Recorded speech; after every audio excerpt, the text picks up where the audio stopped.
Olá, seja muito bem-vindo a mais um episódio do VeraCast. Com a chegada do outono, temperaturas caem, o ar fica mais seco e junto disso chegam também as reações alérgicas que tanto incomodam, né? É bem comum a gente ouvir ou sentir aquela reclamação, né? Nariz entupido, coceira nos olhos, tosse, espirro, até irritações na nossa pele.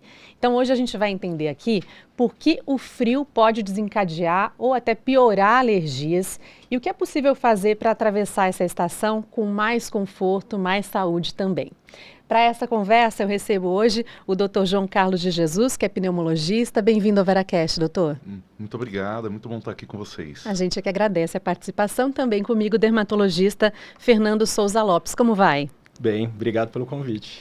O outono marca essa transição, né? Entre o calor do verão e as temperaturas mais frias do inverno, tempo seco do inverno, né? E é justamente nessa época de transição que o nosso corpo mais sente, doutor. Sim, com certeza. Na nossa região aqui do Brasil, né, que tem alguma variação, dependendo do estado, de como se comporta a temperatura, mas também a umidade, né?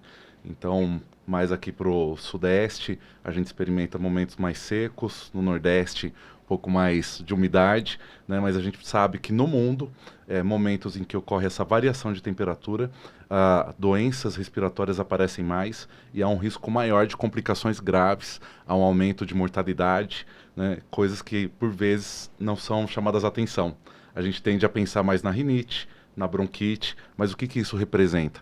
Representa uma ativação de doença. Então a gente tem que ficar atento nessa época do ano. Além da rinite e bronquite, quais são as alergias mais comuns nessa época? Olha, a gente sabe que a alergia é uma manifestação do sistema imunológico de uma forma inadequada. Então, a depender de cada pessoa, isso pode vir de uma forma. Então, algumas pessoas, por exemplo, têm uma rinite mais importante, mas vai ter uma queixa de conjuntivite, por exemplo, em que os olhos vão ficar mais irritados. Até pensam que é vírus, né? Mas aquilo não melhora, passam semanas e persiste. E aí o oftalmologista vai apontar que é uma conjuntivite alérgica, por um mecanismo que pode ter começado no nariz. Por exemplo, as tosses muitas vezes são manifestações de algum processo alérgico, né? Uma pergunta recorrente no consultório de pneumologia é: o que é bom para eu tomar para minha tosse? Tem algum xarope? Na verdade, a tosse é reflexo de algum problema. Precisa tratar a alergia, né? Tem que tratar o problema. É um problema nasal que leva a um aumento de secreção que cai na garganta e provoca tosse? Ou é o brônquio que mais inflamado, mais alérgico, está ficando mais fechado e a tosse é um mecanismo de compensar a respiração? Então a gente tenta deixar essa pergunta do que tratar a tosse, na verdade, da onde vem a tosse. Isso que eu queria entender, o que acontece exatamente com o nosso sistema respiratório, até imunológico, quando cai a temperatura, quando o tempo fica mais seco? Que mudanças são essas que atrapalham? Olha, em essência, a gente tem uma barreira no sistema respiratório, né? Nós chamamos de epitélio respiratório, é um conjunto de células que ficam bem amarradinhas uma na outra, com proteínas, e elas têm sobre a superfície delas cílios que batem sempre numa mesma direção. E isso faz uma limpeza, né? Então tudo que chega ali de pólen, de fungo, né? E lembrando que o outono é uma transição, né? A composição da atmosfera muda, então essas sujeiras que vão recaindo ali, elas têm que ser eliminadas. E com a baixa umidade, esses cílios sofrem porque o muco fica mais grosso, né? Há uma tendência de desidratação dessa mucosa e essa barreira sofre um estresse com as variações de temperatura. E essas amarras entre as células, elas ficam mais frouxas e há uma passagem maior, então, de produtos que entram pelo ar para dentro, né, dessas células que não era para acontecer.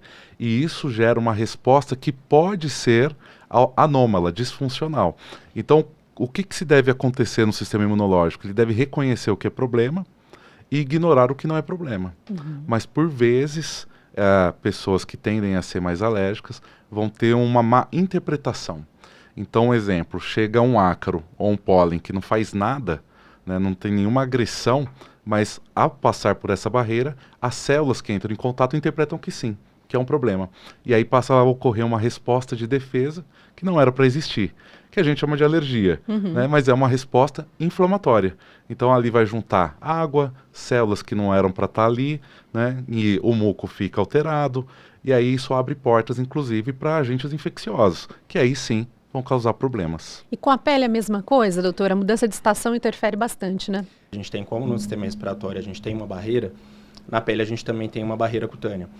E é a alteração dessa barreira cutânea que leva à propensão aí a alergias, a quadros inflamatórios também na pele, né? Então a gente tem uma série de doenças de pele, de doenças dermatológicas, que tem uma piora nesses períodos, né, nessas épocas do ano, por conta dessa alteração de barreira. E tem partes do corpo, algumas áreas que são mais vulneráveis? A gente tem algumas áreas do corpo que, por si, já tem uma menor hidratação. Então, as áreas de extremidades, as áreas periorais ao redor da boca, cotovelo, joelho. E são justamente nessas áreas que a gente observa uma piora aí nessa época do ano, tanto dos quadros alérgicos quanto das doenças inflamatórias. Agora, tem uma questão de histórico familiar, de predisposição, né? Você estava dizendo que as pessoas que já são mais alérgicas sofrem mais. Isso também tem relação nessa época? Sim, é uma questão multifatorial, né? Então a genética é um dos fatores, né? Então a gente sabe que existem famílias que acabam carregando isso, né? E vários membros vão se dizer, né? Aí chega essa época, a casa inteira está sofrendo, né? E é engraçado que algumas pessoas vão dizer assim, o meu avô era asmático, né, que é uma bronquite alérgica, vamos pôr assim. Os meus pais não, e eu sou também, né? Então o que aconteceu? Os meus pais não mantiveram essa genética? Não, sim, né? Mas a questão é que a interação com que essas pessoas tiveram com o meio não foi um gatilho para manifestar as alergias. E aí a gente tem várias teorias, hipóteses do que isso representa. Por exemplo, né, as avós costumam dizer, né, talvez as avós mais raízes, né, dizem, deixa o neto brincar na terra, deixa ele brincar no mato, né? E a gente sabe que quando o sistema imunológico entra em contato com alguns vermes, parasitas, isso desloca a atividade imunológica para um caminho de defesa correto, equilibrado. Mas quando não tem essa exposição, pode acontecer aquela má interpretação de uma forma mais frequente. Então tem uma sabedoria. Tem aí, uma né? sabedoria, né? Então são alguns fatores que existem, né? Eu posso relatar, por exemplo, histórias de pacientes. Tem uma que é muito boa, que é uma paciente de 40 anos, uma mulher, que ela é engenheira civil e ela trabalhava em São Paulo, a cidade mais poluída, né? Com um clima ruim, na construção de prédios. Então ela tocava obras, ela ficava em altos andares, com poeira, com sujeira, né, com uma condição ruim que a gente colocaria aí de qualidade de ar. E aí, com o passar do tempo, ela foi promovida e passou a trabalhar apenas com projetos. E ela não manifestava crises de asma, ok? E aí, uma vez que ela passa a trabalhar só com projetos, ela decide realizar um sonho, que é se mudar para Olambra. Porque tinham familiares que eram holandeses e tal. E aí ela se muda para Olambra para trabalhar de home office, né? Em condições muito melhores, no interior, um clima bom, agradável. E ela passa a ter crises de asma, né? E aí ela passa a precisar usar medicamentos todos os dias. Então nós fazemos uma avaliação e identificamos que ela tem alergia a pólen. Olha, né? Olambra, que é uma grande produtora de flores aqui na região. Exato. Talvez seja a maior produtora do Brasil, Olambra, né? E aí ela passa por esse momento de se sentir inconformada, né? Porque, poxa, eu tinha uma exposição, uma qualidade de ar tão ruim, vou para o interior e fico mal, mas é uma questão multifatorial. Então, ela passou a reconhecer que o pólen era problema, embora não seja. Aí varia, né, para cada indivíduo, né, como é que essa reação se dá. É muito comum também a gente confundir, né, a alergia com gripe, resfriados comuns. Sim, super comum, porque a manifestação de sintomas é parecida, né? Então, uma alergia respiratória vai ter tosse, vai ter secreção no nariz, né, a coriza, né, e em muitos casos, pacientes que têm manifestação de vias aéreas inferiores vão ter chiados no peito, né, ou dependendo da região do Brasil vai chamar de piado, né, e que é basicamente o brônquio ficando mais fechado porque ele está tentando impedir que algo ruim entre. Só que aí o ar tem dificuldade de passar também, né, e isso acontece com vírus, né. Então, por exemplo, uma criança pode ter o vírus da bronquiolite, né, que tem um nome esquisito, que é o vírus sincicial respiratório, que pode levar a um quadro grave, né, de bronquite, mas que vai dar secreção no nariz, por exemplo. E às vezes as crianças têm mais de um episódio viral que evolui dessa forma. E aí bate uma dúvida, né? Será que essa criança tem asma, tem rinite, ou ela só está no momento da escola que está tendo muitos vírus? que faz esse diagnóstico para diferenciar a alergia de um outro problema? Olha, a gente tenta entender como que é a associação de outros sintomas e como que isso evolui, né? Então, por exemplo, no caso da criança, se ela tem febre, não é alérgico, tem uma infecção acontecendo. Se é um quadro que ele aparece e melhora em poucos dias, a chance maior é de ser uma alergia. Por exemplo, as crianças podem se queixar de estar perdendo na escola quando tem educação física, porque é a hora que ela faz um esforço.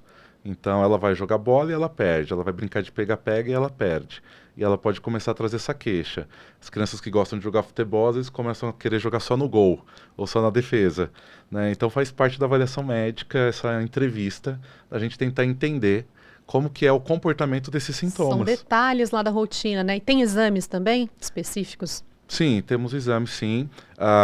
No caso das alergias respiratórias, hoje a gente procura alergias pelo próprio sangue, né? Então existem testes específicos, laboratoriais, tira amostra de sangue, né? Para o paciente é como qualquer exame, mas ali a gente consegue no laboratório testar se o sangue reage com algumas substâncias.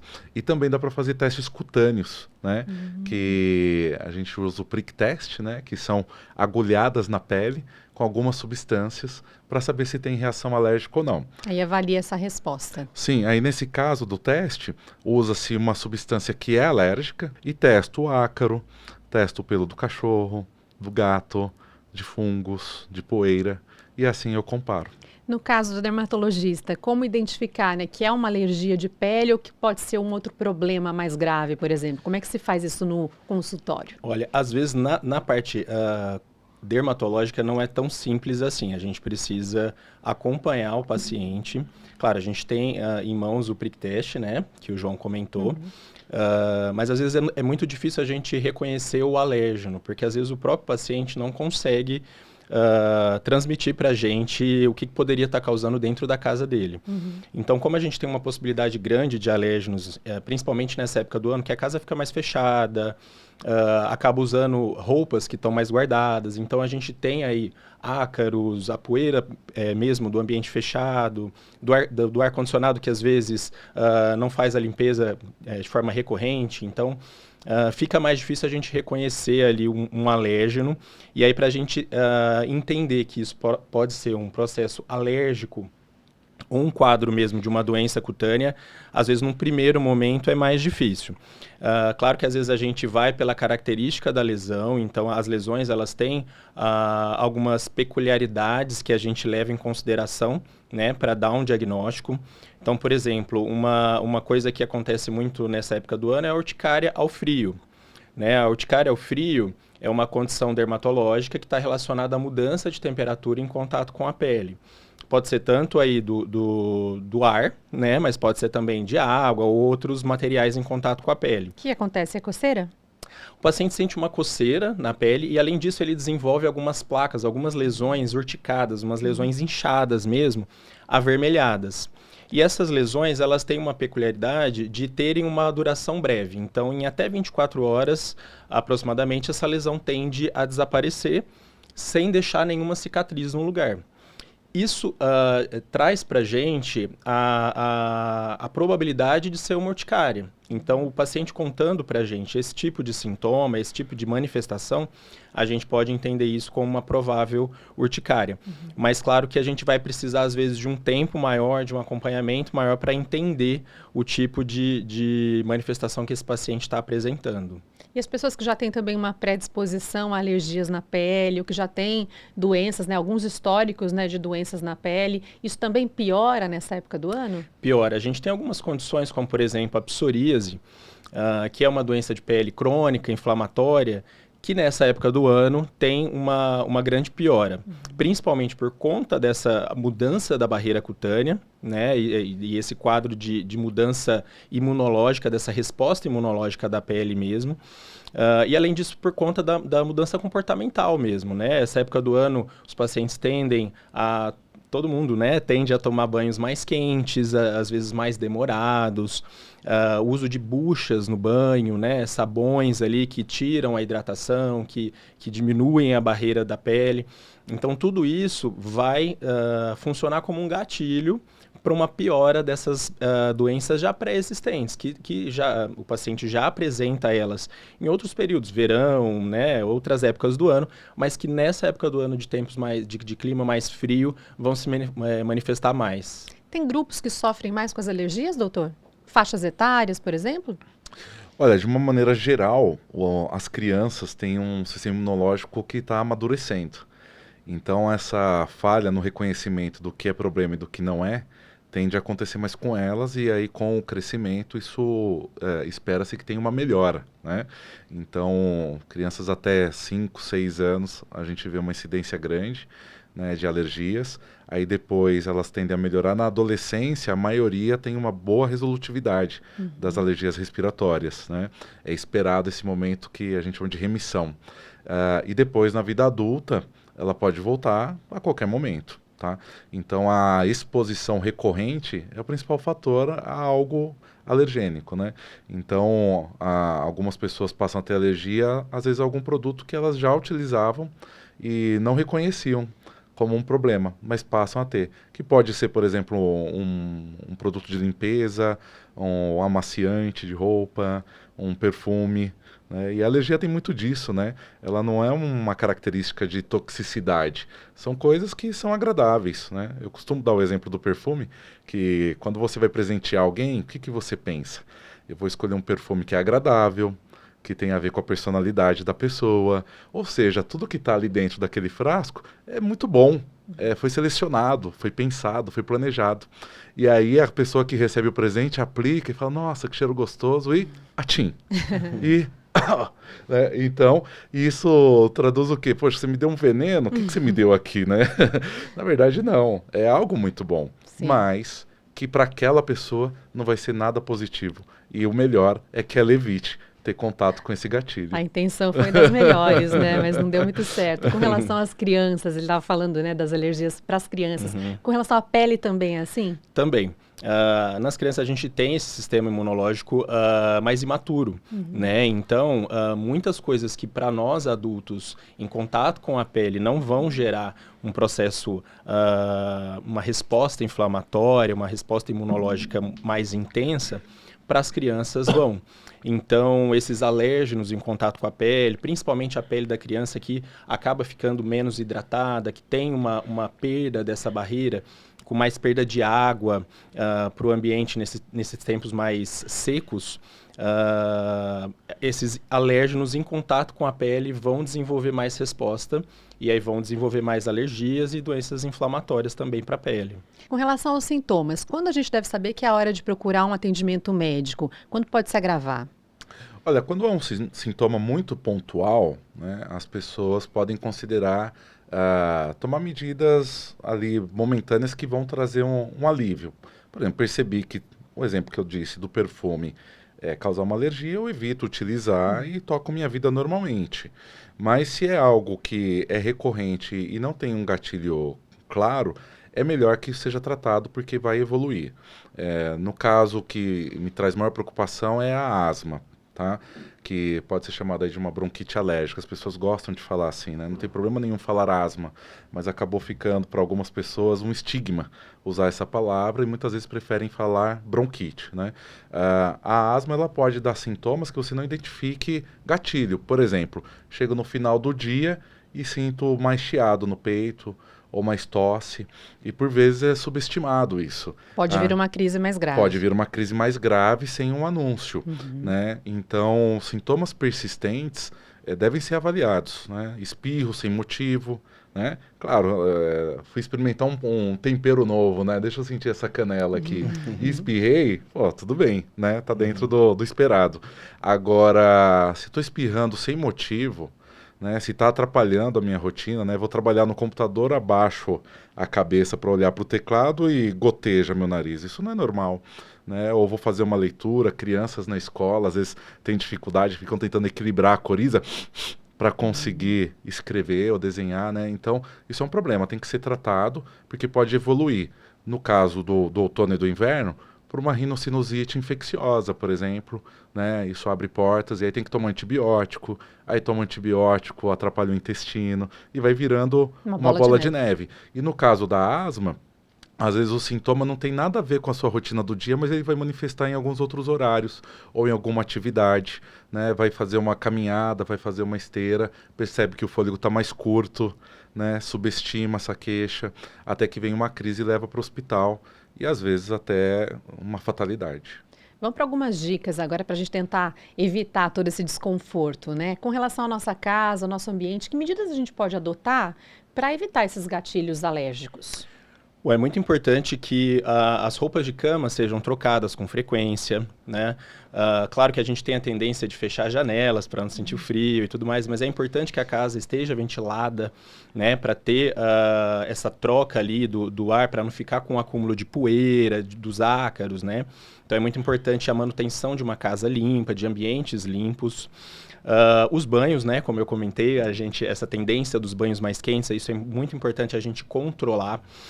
Uma coisa que acaba sendo muito frequente por conta das alterações da pele, tem-se aquela ideia de que um banho quente ele alivia, né? Então, de que ele é confortável, de que ele alivia talvez uma coceira. Então, isso é o contrário. Então, assim, é muito importante que o banho seja morno, que evite banhos muito demorados, né, com o uso de buchas, sabões, né, como eu havia dito. Então, essas medidas comportamentais são muito importantes também. A hidratação da pele, claro, então o uso de hidratantes, assim, várias vezes ao dia, principalmente para as pessoas que já têm essa propensão às alergias, às doenças de pele. Então, é muito importante o uso frequente do hidratante. Tem alguns casos que mesmo usando o hidratante, a pele ainda fica vermelha, ainda tem coceira, e é importante procurar um médico ou usar algum tipo de hidratante diferente, por exemplo? É muito importante, porque como a gente havia conversado, né, essa dificuldade, às vezes, de diferenciar entre um processo alérgico e uma doença de pele que seja crônica, né? Então, às vezes, uma alergia é uma coisa transitória, às vezes eu consigo reconhecer um gatilho. Se isso já não está melhorando, se ali as medidas que eu fazia antes, como a hidratação, já também não estão resolvendo, é importante procurar o dermatologista, porque a gente pode estar diferente para uma doença, né? Uma dermatite atópica, uma psoríase, uma outra condição que vai precisar de um tratamento mais especializado.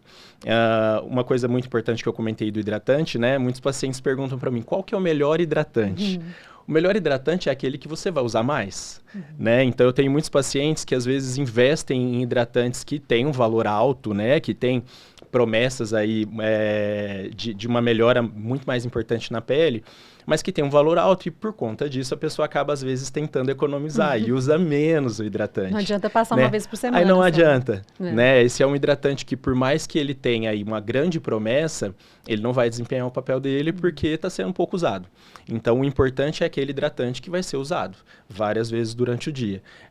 Então, são medidas que podem não segurar completamente a manifestação dessas alterações da pele, mas que vão melhorar muito durante a passagem aí dessa época do ano. Uma coisa que a gente sempre fala aqui, tome água, tome bastante água, se hidrate, né? Isso é bom para tudo. No caso, a hidratação também alivia muito os sintomas respiratórios, doutor? Ajuda as vias respiratórias? Com certeza, a hidratação via oral é importantíssima, né? Como você está chamando a atenção. A gente também sempre recebe o questionamento do uso de umidificadores de ar, né?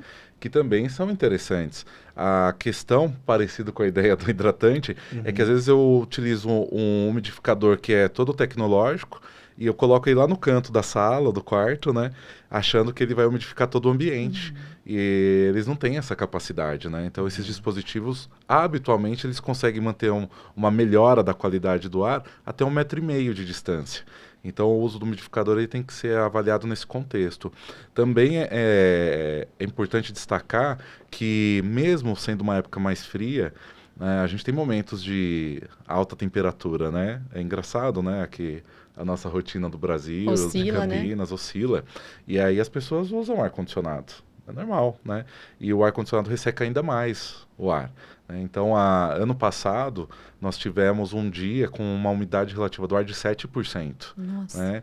E aqui em Campinas. E nós precisamos considerar que o bom para o ser humano é acima de 50%.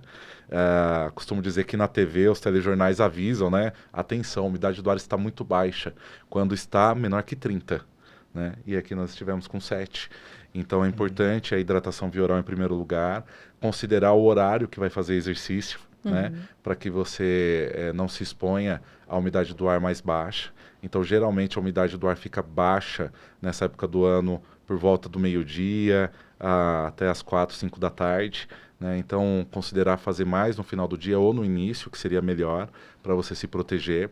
Né? O uso do ar-condicionado, o Fernando falou super bem no começo, né? Tem que estar limpo. Né? O ar-condicionado ele tem duas questões. Ele tem que estar com o filtro limpo e o dreno, que é o que recolhe a umidade, tem que estar funcionante. Se o dreno não está funcionando bem, às vezes ele goteja, né?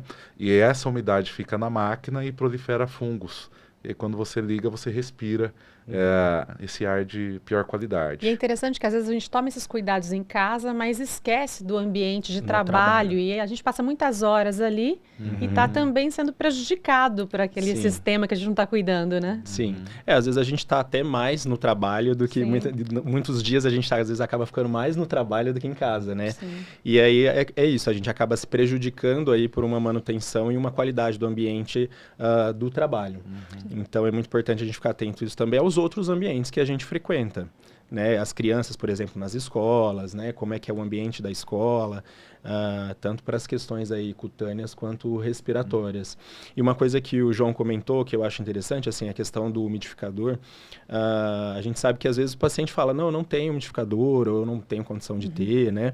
A gente tem outras formas de umidificar o ambiente, né? A gente pode, por exemplo, na limpeza da casa, passar um pano úmido no chão, a gente pode ter uma toalha úmida num ambiente mais próximo ali da gente, um balde ali com água, que seja, isso já vai melhorar e já vai aliviar, de certa forma, ali, para a gente não ter esse ambiente tão seco, né? A gente está falando de medidas que a gente pode tomar, mas quando é o caso, por exemplo, de um tratamento com antialérgicos, né? Usar de fato uma medicação?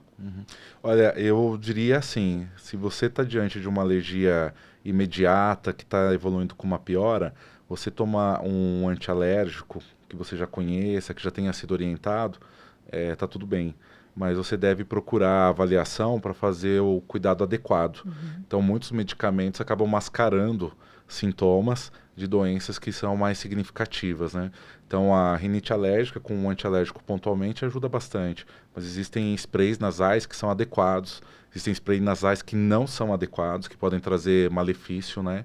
E prejuízo, às vezes, bem significativos, aumentando frequência cardíaca, aumentando pressão. Então, precisa de orientação médica. Mesma coisa para a questão de asma, né?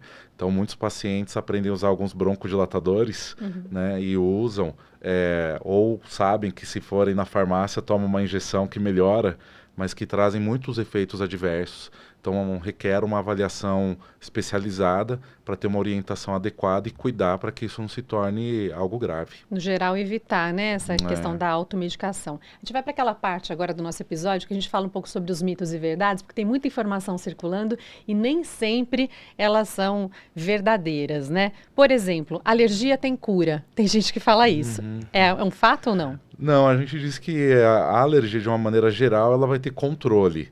Existem algumas situações que a gente pode dizer que curou a alergia, que são muito pontuais e é possível fazer a dessensibilização, que é uma técnica que você expõe o paciente àquilo que ele é alérgico de forma controlada, com pequenas quantidades, né, do produto, até que ele de fato cure. Por exemplo, algumas alergias alimentares é possível de serem tratadas e vai ficar tudo bem depois. Mas na grande maioria a gente diz que vai controlar a alergia e não curar. Tem essa outra aqui, quem tem rinite vai ter para sempre. A rinite alérgica vai ter para sempre. Vai ter para sempre, aí não tem jeito, né? Não. Vai carregar ao longo da vida, vai ter que saber viver com mas ela. A gente consegue tratar, a pessoa fica bem por bastante tempo, sem precisar de nenhum remédio. Até que algum dia manifeste de novo, e aí vai tratar de novo. E alguns vão ter que tratar todos os dias. Não tem jeito. Você já falou um pouquinho sobre isso, né? Banhos quentes e demorados ajudam a aliviar os sintomas, não? Isso contrário, não né? procede, o banho quente, ele tira a hidratação ali, a proteção da nossa pele mesmo, né? A gente tem na pele uma camada ali, que é a camada lipídica, que é uma camada de proteção mesmo, da camada mais superficial da pele. Então, o banho quente, ele reduz, ele diminui essa proteção da pele, E além do mais, a gente tem a tendência, às vezes, de usar buchas, achar que isso vai limpar a pele, né? Então, vai limpar mais a pele, com sabonetes aí também que podem piorar ainda mais esse quadro de alteração da barreira. Então, realmente, o banho quente, ele entra aí como um gatilho, uma piora para esses sintomas. Então, Tem alguns sabonetes que vendem essa ideia, inclusive, né? Que são mais fortes, vamos dizer assim, né? isso, esses sabonetes, inclusive, eles fornecem uma ideia de maior proteção, mas é o contrário. A gente tem aí no mercado alguns sabonetes que a gente chama de Synthets. São sabonetes que têm uma composição mais fisiológica, um pH fisiológico, e por isso eles protegem mais a pele. Então, para esses pacientes que têm as alterações cutâneas, né, a gente recomenda esse tipo de sabonete que não altera a proteção da pele. Uma outra frase que a gente ouve bastante é que planta dentro de casa piora a alergia. Isso é fato, doutor, ou não? Não, depende. Como eu comentei, se você tiver alergia àquela planta, vai ser um problema. Você pode falar também que gato é ruim para alergia, né? Mas depende. Se não tiver alergia a gato, tiver alergia a cachorro, é o cachorro que vai ser o problema. Não é uma Usar regra. máscara pode ajudar a reduzir crises alérgicas? Olha, de uma maneira geral, não, mas eu diria que eu estava aguardando para falar isso, né? Nessa época do ano tem muitos vírus circulando, né? Então a gente tem vírus influenza, tem o vírus da Covid, que está aí ainda, né? Tem o vírus sincicial respiratório, que é o da bronquiolite, né? E esses vírus, eles são transmitidos por gotículas. Então pessoas que têm doenças pulmonares, mesmo que sejam de ordem alérgica, eu gosto de orientar o uso de máscara a depender da exposição que terá. Principalmente os idosos, né? Então, eu costumo dizer para os pacientes que pode pôr a culpa em mim. Fala, o médico é chato. Então, vai receber alguém que está gripado em casa e é uma visita social, adia. Propõe para a pessoa, vamos marcar esse churrasco outro dia, né? Ou, né, se você vai até algum ambiente que é muito cheio, né? Às vezes vai para São Paulo, vai pegar um metrô, vai para um show, não fique constrangido. Coloque a máscara, vá, porque é uma época que circula muitos vírus. E quem está doente também deveria ter o bom senso de usar a máscara, né? A gente Sim. deveria ter aprendido isso na pandemia, mas às vezes as um pessoas meio social, esquecem. né? É uma proteção social, né? Isso. Você comentou das Se plantas. preocupar com os outros. ali. Acho que uma coisa que às vezes a gente não pensa tanto, mas o que pode interferir aí na questão de muitas plantas em casa, acho que às vezes se a pessoa tem muita planta, aquilo ali pode acumular poeira, né? E aquilo ali pode ter mais ácaro nas plantas, como se fosse qualquer outro objeto ali dentro de casa. Então isso serve também ali para a questão dos objetos mesmo. A pessoa que tem cortinas, tapetes, muita decoração em casa. Então essas pessoas que têm mais alergias, né? Tanto as respiratórias quanto as dermatológicas, tem que procurar em ambientes mais clean, assim, né? Mais minimalistas. Para que tenha menor acúmulo de poeiras e de gatilhos aí, de alérgenos, né? Para essas alergias. E as plantas entram nesse meio. Uma outra frase que a gente ouve é que hidratante só é necessário quando a pele está mais seca ou com uma crise alérgica. Você já contou pra gente que não, é importante hidratar sempre, né? O melhor hidratante, como eu falei, é aquele que a gente vai usar mais, né? Então, assim, mesmo no verão, a gente tem a falsa sensação de que a pele pode estar mais hidratada porque a gente tem o suor, né? Mas o suor não indica que a pele está bem hidratada. Então, as doenças cutâneas também se manifestam no verão, né? Então, não é só pela pele seca. A gente tem essa perda de água aí pela pele, tanto nos dias mais secos, né? Quanto nos dias mais úmidos aí, até pela atividade física, pelas atividades do dia a dia. Então, é muito importante manter a pele bem hidratada, porque o hidratante, além dele fornecer essa hidratação, ele vai gerar também uma película protetora nessa pele, e essa película vai formar uma proteção contra esses alérgenos, esse contato direto dos alérgenos com a pele, fazendo um controle aí dessa resposta imunológica. Então, os hidratantes são muito importantes tanto para a hidratação quanto para a proteção da pele. A gente tem o que fazer, por exemplo, para fortalecer, que a gente usa bastante esse termo, né? Fortalecer, melhorar a imunidade, né? Preparar o corpo para essa época que é um pouco mais desafiadora. Tem alguns hábitos, algumas rotinas que a gente pode inserir aí para melhorar a nossa nossa saúde como um todo? Sim, a gente tem que ser simples nessa orientação, sabe? Então a gente tem que dormir bem, né? Isso atualmente parece um clichê, mas é o que mais as pessoas subestimam, a começar por nós, né? Então há uma tendência do consumo de internet, através do celular, tablets, computadores e televisores, até muito tarde. E a maior parte das pessoas tem sacrificado o sono, indo dormir cada vez mais tarde e mantendo o horário de despertar cedo, né? Então, alguns estudos têm mostrado, né, que pelo menos 7 horas de sono seria o ideal. É claro que existem pessoas que são chamadas de dormidores curtos e que vão ser invejados, né? Que vão dizer, eu durmo 5 horas e acordo ótimo. Para mim é suficiente. Já né? saio de manhã para correr e me exercitar, né? Mas na grande maioria das pessoas é necessário pelo menos 7 horas de sono de qualidade. Né? Uma boa alimentação rica em proteínas, que é outra condição muito subestimada, né? E as pessoas, mesmo dizendo que comem bem, por vezes não têm uma alimentação adequada. Então, uma conversa com uma nutricionista, mesmo que de rotina, né? Pessoas que dizem, eu não preciso emagrecer, eu não preciso engordar, né? Mas não tem uma alimentação adequada e, por vezes, chegam aos 40 anos, 35 e são internados com uma pneumonia e não sabem de onde que isso veio, né? Da sua rotina, né? E atividade física, né? Então, é o clichê, né? Dormir bem, se alimentar bem, se movimentar. Mas isso, sim, faz diferença. E pensando na época do ano, a vacinação, né? Então, existem várias vacinas que protegem contra vírus respiratórios, bactérias que causam infecções, né? Então, tem vacina contra a pneumonia, contra a gripe, contra a Covid, né? Contra a coqueluche, se esquece muito, né? Então, vale a pena lembrar desses cuidados. E vou reforçar também a questão da hidratação, né, doutor Fernando? Sim. Assim, é muito importante a hidratação, né? Em alguns pacientes, a gente acaba tomando uma estratégia mais ativa para prevenção dos sintomas aí dermatológicos, quando a gente já sabe que esse paciente sazonalmente apresenta manifestações cutâneas. Então, aquele paciente com dermatite atópica, por exemplo, que nessas épocas do ano vão manifestar lesões, a gente já anteriormente ao período mais frio, a gente já entra ali com tratamento, seja com corticoides tópicos ou com outras medicações aí, antialérgicos, por exemplo, para prevenir uma exacerbação aí dessas manifestações.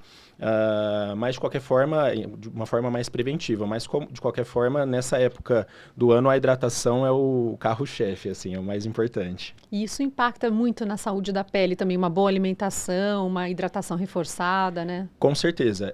A pele, ela é um órgão do nosso corpo, né? Como qualquer outro. Na verdade, ela é o maior órgão do nosso corpo, né? Então, a gente tem aí uma autorregulação que está muito relacionada também com o sono, com a atividade física, com a alimentação, até porque a gente sabe, e é reconhecido isso, que práticas ruins aí no dia a dia, como dormir pouco, se alimentar mal, aumentam alguns agentes inflamatórios no nosso organismo, que são as citocinas inflamatórias, e isso tem uma manifestação muito importante na pele também. Então, as boas práticas, as práticas saudáveis, dormir bem, se alimentar bem, reduz essa inflamação do organismo e, consequentemente, vai trazer uma pele mais saudável também. Eu quero encerrar aqui com uma mensagem final dos dois para quem já enfrenta alergias com frequência, chega essa época já está com medo do que vai encarar pela frente. Que mensagem vocês podem deixar? Olha, eu diria para essas pessoas buscarem acompanhamento. Eu acho que você aí que está nos ouvindo, né, que tem esse problema respiratório crônico, fique atento, você pode estar subestimando. Pessoas, por vezes, que são sedentárias, não percebem que a função pulmonar está reduzida, até que tem uma crise e precisam usar o oxigênio, precisam ser internados e tomam um grande susto. Pessoas que já sabem que sempre nessa época do ano tem sinusite e só ficam esperando a hora para tomar um antibiótico de novo. Não faça isso. Procure avaliação para iniciar os cuidados de prevenção. Obrigada, doutor Fernando. Que mensagem você deixa? É muito importante a gente ter em mente essas medidas comportamentais, né? Eu falei bastante disso aqui. Então, a questão do ambiente, a questão do banho, a questão da hidratação. Então, isso é muito importante porque, assim, na maioria dos casos, só isso já vai conseguir controlar aí manifestações mais graves, né? Mas, se mesmo isso, de uma forma correta, não está conseguindo controlar bem, não ficar sofrendo sozinho em casa, né? Acho que é muito importante, como o João falou, procurar procurar o especialista mesmo. A gente vai poder identificar se aquilo se trata só de um quadro alérgico ou se não, se é uma doença cutânea ali que está se manifestando e a gente precisa, às vezes, de algum outro tratamento. A gente tem hoje disponível vários tratamentos, vários tipos de tratamento para fazer esse controle. Então, não sofrer sozinho em casa. Eu acho que isso é muito importante também. Muito obrigada pela participação aqui no VeraCast. Obrigado viu? você. Agradeço demais, doutor João. Prazer recebê-lo. Muito obrigado, o prazer foi meu. Muitas informações importantes para a gente se preparar aí para as temperaturas mais baixas, né? Preparar o nosso corpo que vem pela frente. Muito obrigada mesmo. E se você gostou do episódio, eu te convido a curtir e compartilhar com as pessoas também. Esse aqui é o VeraCast, o podcast do Veracruz, que toda semana leva para você conteúdo sobre saúde e bem-estar. A gente se encontra na próxima terça-feira, às 8 da noite. Até lá!